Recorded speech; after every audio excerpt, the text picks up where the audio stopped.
Você já ouviu falar da curva do esquecimento? É uma curva que descreve o quanto a pessoa esquece um conteúdo depois que ela estudou ele. Tá. E, cara, isso é um dos maiores erros que os estudantes cometem. É a forma como eles estudam. De todas as possibilidades, o mais eficaz, também demonstrado cientificamente, é você estudar por meio de testes. Tem todo um processo de entendimento que na neurociência a gente chama de codificação profunda. Codificação é o processo do seu cérebro transformar uma informação aqui fora, um texto, em códigos neurais, né? Em ativação de neurônios. Como se estivesse gravando no CD, assim. Isso, exato. E o profundo, o termo que a gente usa, é quando você faz isso, mas ao invés de você só registrar a informação, você relaciona ela com outras coisas que você já sabe. Então, por exemplo, você leu lá, o melhor carro é uma Ferrari. E ao invés de você simplesmente memorizar essa frase, você pega e para e pensa, mas o melhor carro é uma Ferrari? Qual que é a Ferrari? A Ferrari é aquele vermelho. Pô, mas e a Lamborghini? Por que ele é melhor que a Lamborghini? Você tá meio que encaixando as peças.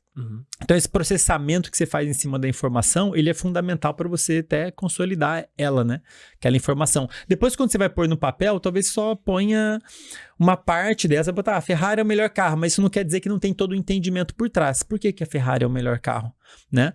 Isso se você lê o livro dessa maneira, né? Porque outra possibilidade é que você lê uma coisa que todo mundo faz. Geralmente as pessoas leem e estudam, se elas estiverem preocupadas em memorizar e aprender, elas fazem da forma errada. Se você lê um conteúdo e não revisar ele depois, a maior parte do que você leu vai ser esquecido. Então, possivelmente, o mais provável até é que a pessoa só consiga escrever uma página porque ela não registrou mesmo, ela não memorizou a maior parte do livro.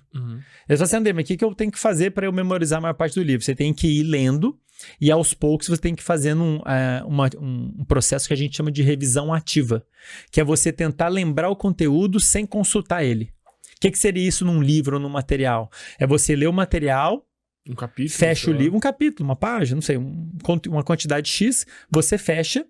E aí você tenta pôr não lê ele todo, o livro todo. Você lê um capítulo, fecha o livro, não olha mais ele e tenta lembrar sozinho, sem consultar o material, tudo que você leu.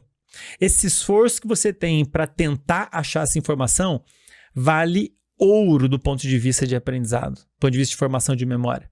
Então, um estudante que quer aprender para passar numa prova, ele tem que fazer isso. Senão ele vai desperdiçar o tempo dele. Isso tem evidência dizendo que esse é o melhor jeito.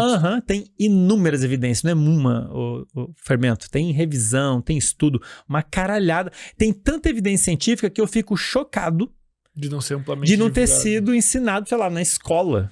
Porque, de fato, isso é super bem demonstrado. Se você só lê um material uma primeira vez e não tiver nenhum momento de revisão ativa, você vai esquecer a maior parte, tipo 80%.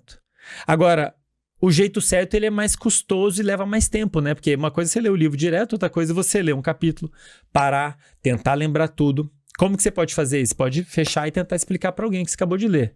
Eu pego, leio um capítulo, depois vou lá e falo, Mário, eu li agora um capítulo sobre isso.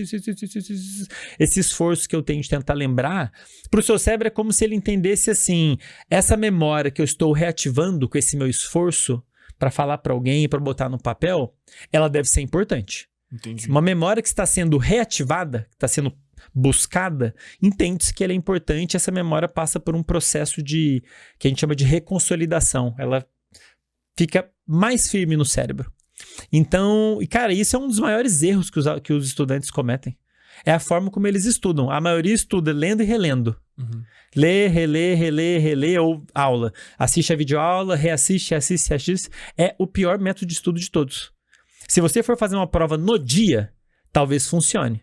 Mas... Se você for fazer uma prova daqui a um tempo, você vai lembrar muito menos do que uma pessoa que fez a tal revisão ativa. E isso é super bem demonstrado na literatura científica. De todas as possibilidades, o mais eficaz, também demonstrado cientificamente, é você estudar por meio de testes.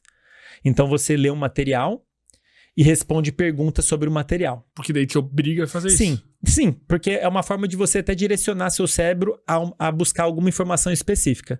Então, digamos, a gente teve uma conversa aqui completa sobre sono. Aí, logo depois da nossa conversa, eu te dou uma lista de perguntas sobre o que eu falei. Quantas horas um adulto precisa dormir? Qual é o horário normal de sono de um adolescente? Como a luz afeta o nosso sono? Só as perguntas. Aí você lê a pergunta, tenta achar a informação. É como se eu estivesse te pedindo a pergunta, né? estivesse te pedindo para achar um livro específico na biblioteca.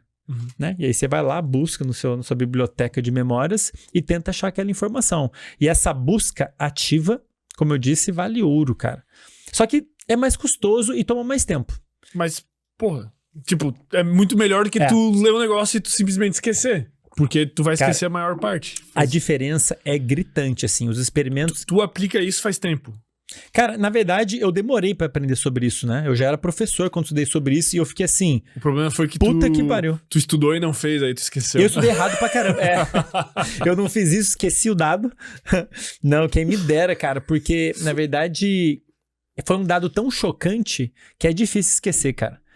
Você já ouviu falar da curva do esquecimento? Não. É super famosa no mundo dos concurseiros... E, enfim, tem até uma discussão grande na literatura científica. É uma curva que descreve o quanto a pessoa esquece um conteúdo depois que ela estudou ele. Tá. Dia após dia. E, enfim, o quanto a pessoa vai esquecer vai depender de vários fatores. Quão motivada ela estava na hora que ela estudou, quão focada ela estava, com... sono, enfim, com a qualidade do sono e tudo mais. Mas, de um modo geral, a gente tende a esquecer uma parcela enorme nos primeiros dias. Só para você ter uma ideia, alguns estudos, pelo menos, apontam que a pessoa pode esquecer algo em torno de 50% no primeiro, segundo dia. Então, passou 2 dias. Se você não buscou aquela informação de novo, não revisou ela, o cérebro apaga. Ele entende, isso aqui não é tão importante, e a tendência é ir apagando conforme as noites vão passando.